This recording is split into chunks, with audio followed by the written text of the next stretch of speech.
Assalamualaikum warahmatullahi wabarakatuh. Teman-teman mahasiswa semester 6 yang insya Allah Subhanahu wa taala muliakan. Bagaimana kabarnya teman-teman hari ini? Mudah-mudahan sehat semua. Hari ini kita UAS ya.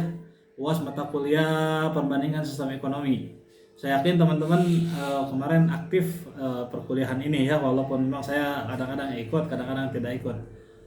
Ketika saya ikut dengan teman-teman, tapi ternyata teman-teman tidak ada yang aktif juga memberikan pertanyaan ataupun memberikan sanggahan ya. Harapan saya mudah-mudahan setelah kita menyelesaikan mata kuliah ini, teman-teman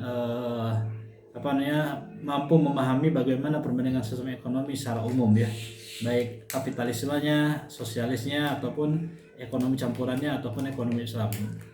Baik, pada kesempatan hari ini saya akan memberikan beberapa soal yang berkaitan dengan UAS kita.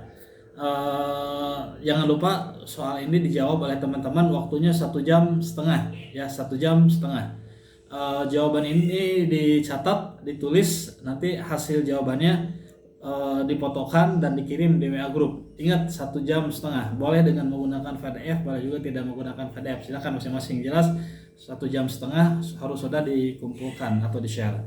Pertanyaan yang pertama adalah bagaimana terbentuknya sistem ekonomi pada masa Adam Smith, sehingga Adam Smith membuat sebuah buku yang berkaitan dengan masalah ekonomi kapitalis ya, jangan lupa ekonomi kapitalis, dan bagaimana implikasinya setelah buku itu tersebar, buku yang ditulis oleh Adam Smith tersebut ya.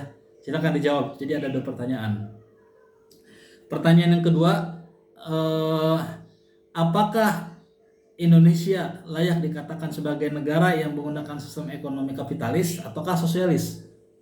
Kalau teman-teman setuju Indonesia menggunakan sistem ekonomi kapitalis, apa alasannya? Kalau teman-teman setuju Indonesia menggunakan sistem ekonomi sosialis, apa alasannya? Dan bagaimana perkembangan sistem ekonomi di Indonesia yang terjadi sekarang ini? Jadi ada 2 pertanyaan. Pertanyaan pertama, apakah Indonesia menggunakan sistem ekonomi sosialis atau kapitalis? Berikan alasannya.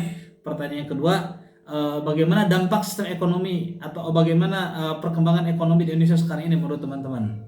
Ya, jadi teman-teman silakan menganalisis dari sisi perbandingan sistem ekonomi yang teman-teman pernah dapatkan di mata kuliah kita ini.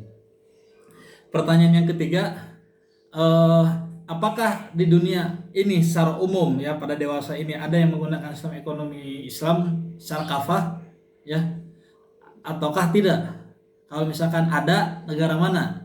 Kalau misalkan tidak ada, apa alasannya tidak ada di dunia ini negara yang menggunakan sistem ekonomi Islam? Padahal ekonomi Islam ada merupakan ekonomi yang kafah untuk seluruh umat. Pertanyaan yang terakhir,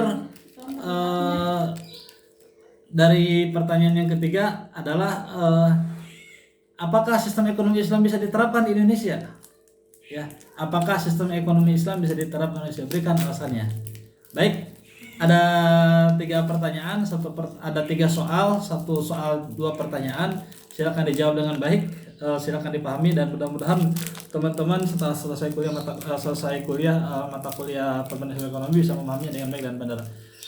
Terima kasih. Assalamualaikum warahmatullahi wabarakatuh.